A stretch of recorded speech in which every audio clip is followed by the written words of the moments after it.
Alright guys, as promised, I am going to do a video on how to get the lighting set up on a new level for ultra dynamic sky using lighting settings that are similar to the ones that I have in my project here.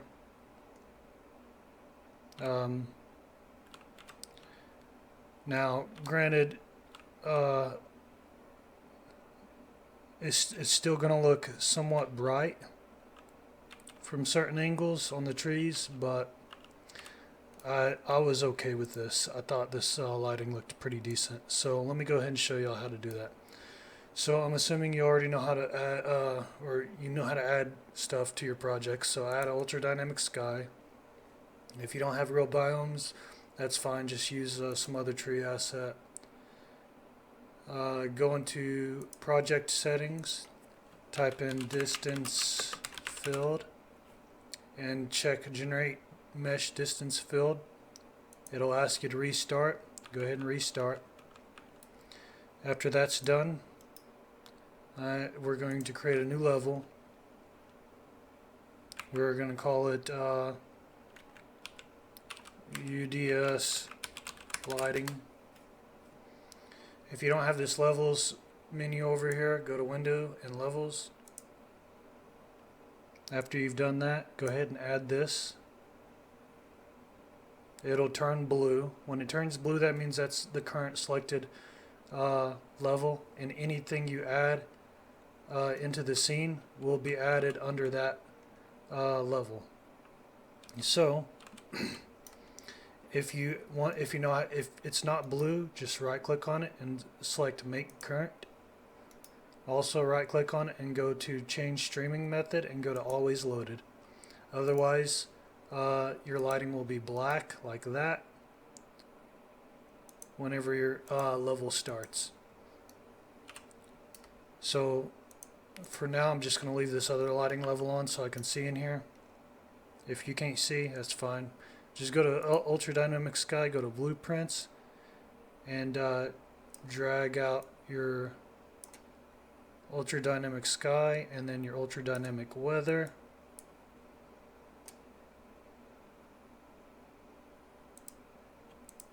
We're going to select these. We're going to right click, move to, create new folder. I'm going to call it Lighting. Okay, it's not wanting to let me add that to the lighting. Oh, that's because, okay. So let's go back down here, or there we go. We're going to rename this to lighting. Okay, it won't let us. Okay, so we're going to have to go to our lighting levels. We're going to save that.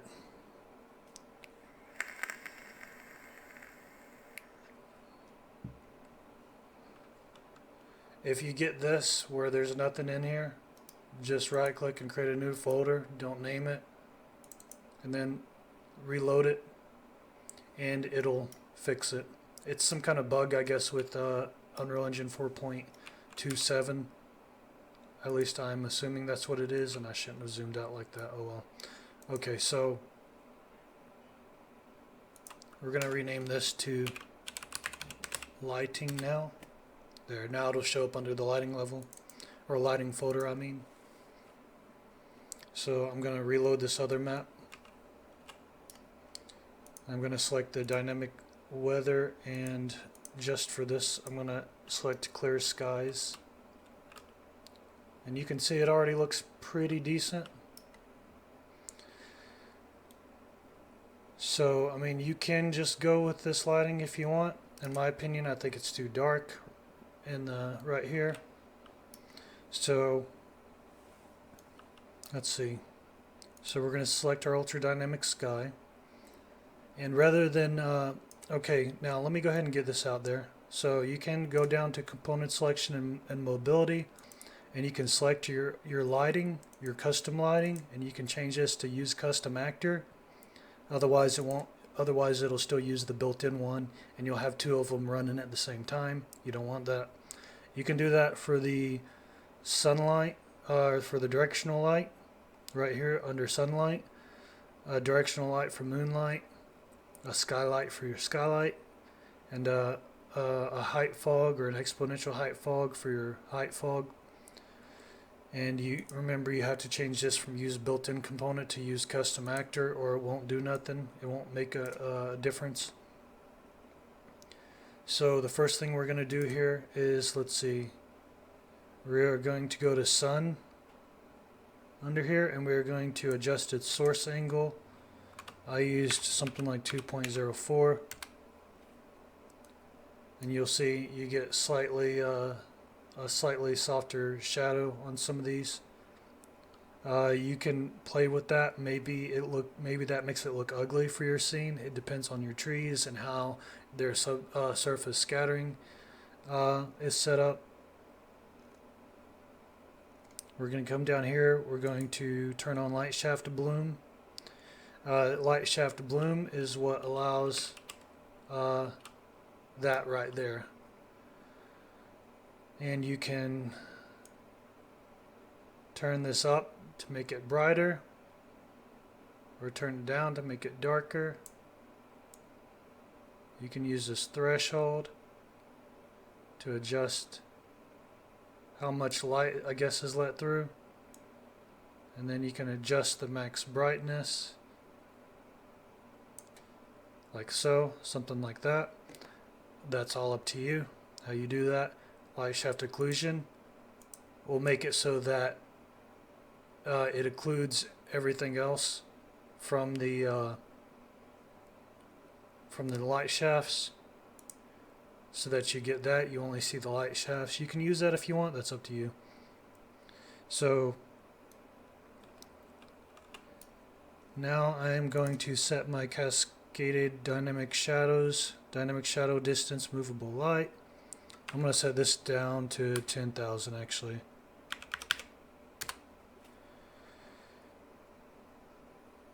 You'll see if you turn it up, it'll calculate it out further. And also you could also go this.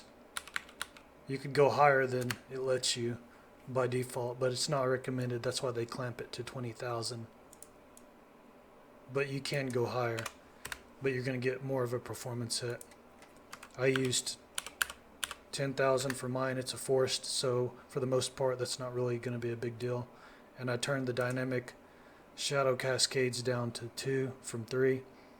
I'm going to select distance filled shadows, and now you'll see that's why you don't need these shadows to be drawn out further, because we're going to use distance filled shadows to cover the rest.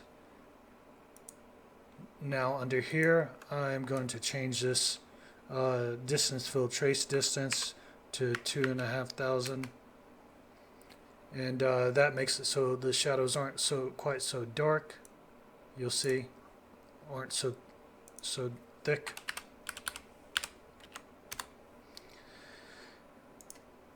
And let's see, am I missing anything else on this one? No, I don't think so.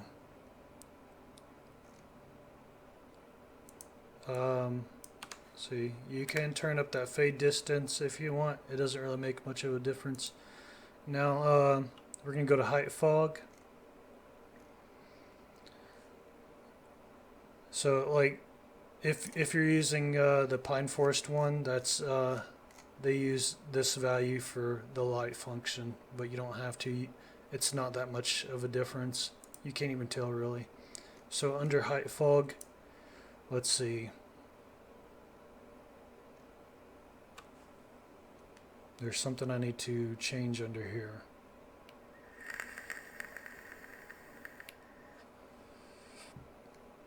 Under volumetric fog, we're going to change our view distance down to 1,000. Don't worry about checking that here, because I mean you can check it here, but that setting is actually going to be overridden over here.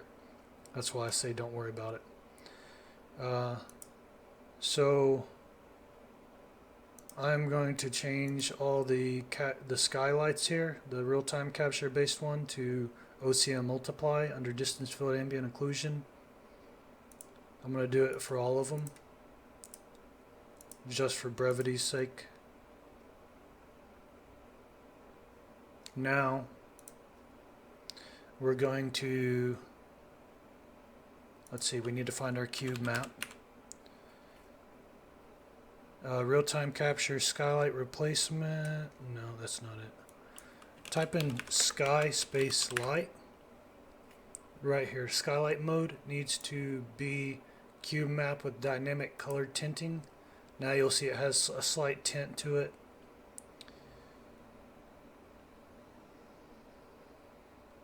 And let's see. The skylight intensity, we're going to set that up to 2.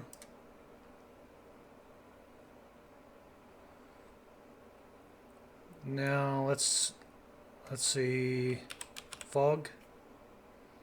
So my fog density, I used 5 on that and 25 on that.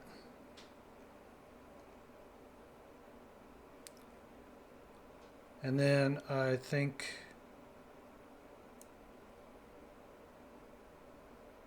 let's see.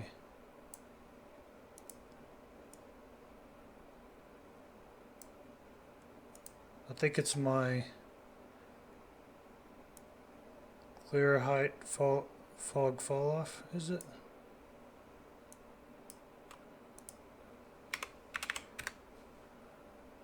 No, that just inverts it. Use volumetric fog for one. We want to check that.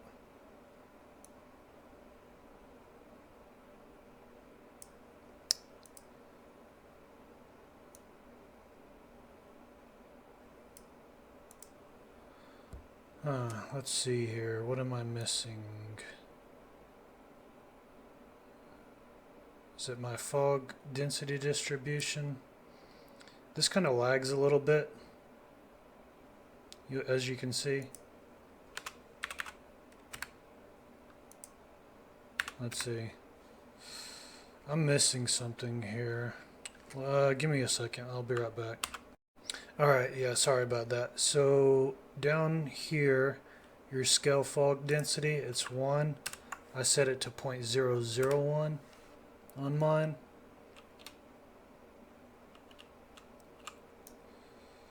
And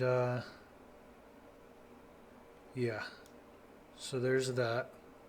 Let's see. Fog distance, cloudy. Let's set this back to 3.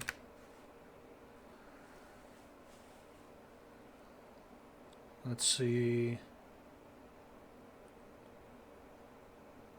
For fog color strength at night, I think I used a value of about 55. If you want to see that, actually we need to set this anyway. Let's set up animate time of day to 0.5 and 0.5, or you can use 1 and 1 just for testing purposes. And then we can turn it to nighttime. And you'll see it's too bright. So let's go back under fog. And you can see that's what it looks like without that.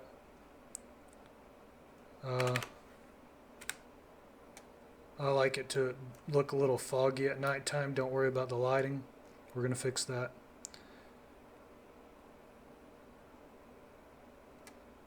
So you might turn this down. That's just for when it's cloudy. We'll mess with that here in a second. So come up here and type in night, and then the night brightness we're going to say, let's 0.5, and Scale skylight intensity at night, you want to turn that down. Let's try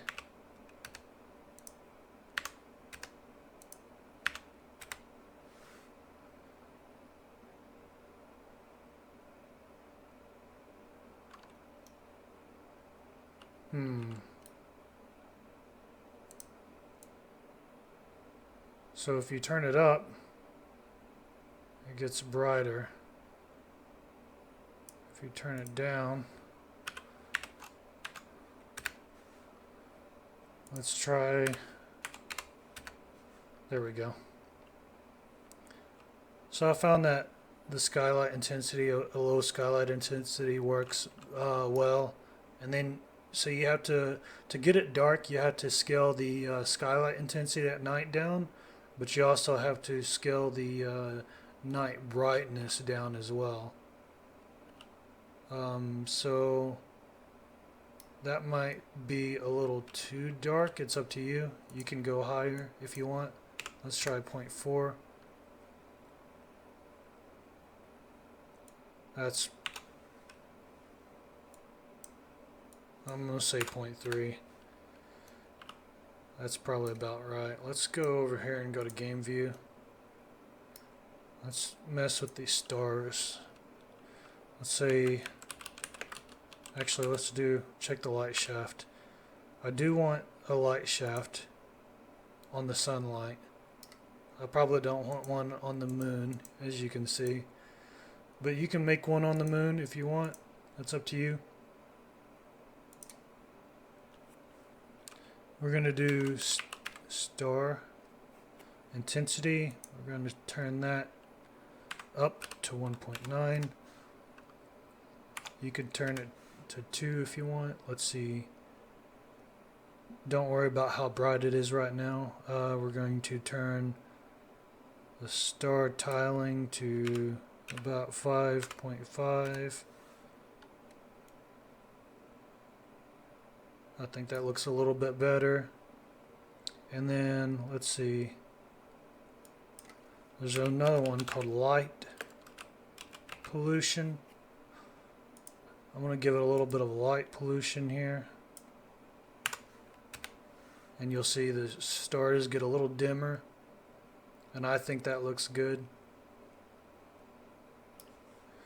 So as you can see, when you look at it, you can still see a good little bit even without a light, but it's still dark.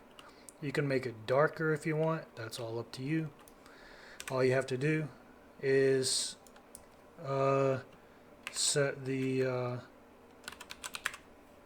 night brightness lower.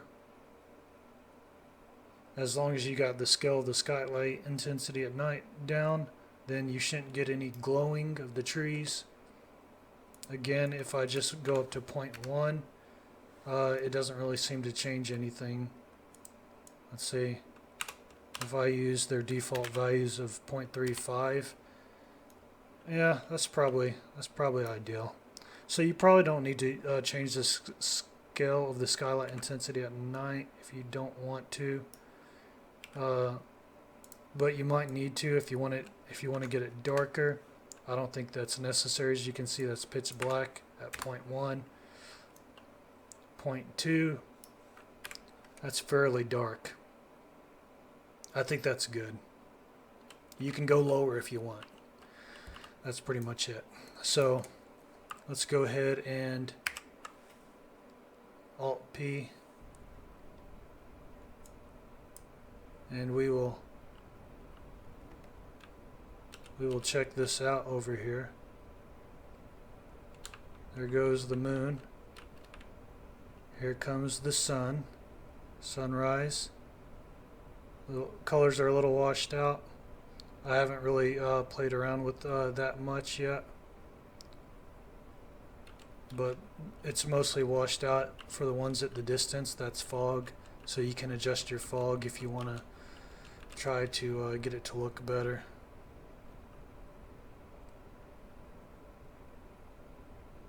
And there it goes.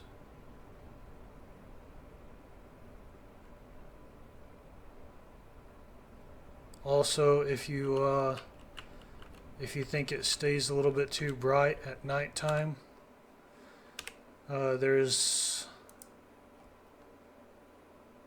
a dawn time and dusk time. You can change those values to make it get, you can make it get bright earlier. Also, sunrise event offset and sunset event offset, you can have those events take place a little earlier as well, or later, to tweak those values so that it kind of gets dark right after, or it is dark right after it goes over the horizon. So that's all up to you. That's about all I got on this so far. I hope this helped somebody. If you have any questions, feel free to ask. And yeah. So let me know what you guys think.